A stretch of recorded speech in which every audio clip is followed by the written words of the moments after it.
ఇది బ్లడ్ వచ్చింది అనమాట. బ్లడ్ వచ్చింటే మీరు లేరు, నైట్ టైం వచ్చిందా, నైట్ టైం వాసింది. అది వేరే ఇక్కడ ఉన్నారు కదా, అది చూపించుంటే ఆమె టాబ్లెట్ రాసిచ్చింది మెడిసిన్. 3 days వాడినా తగ్గిపోయింది అనమాట. ఇది ఫిల్లింగ్ చేస్తారా? ఎన్ని పనులు మేడం? ఇది ఒకటే కదా, ఇది పైన ఒకటి అది ఊడిపోదా ఇప్పుడు ఫిల్లింగ్ చేసేది? ఒకటి ఊడిపోతుంది, ఒకటి ఊడిపోతుంది. అది ఆల్రెడీ ఇదేందా? అదే ఇది లాస్ట్, ఇది కొత్త పన్ను. ఇప్పుడు మళ్ళీ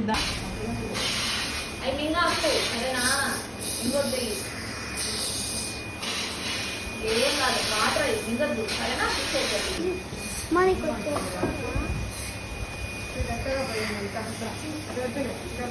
నీరే ఉమ్మేస్తావా అక్కడ?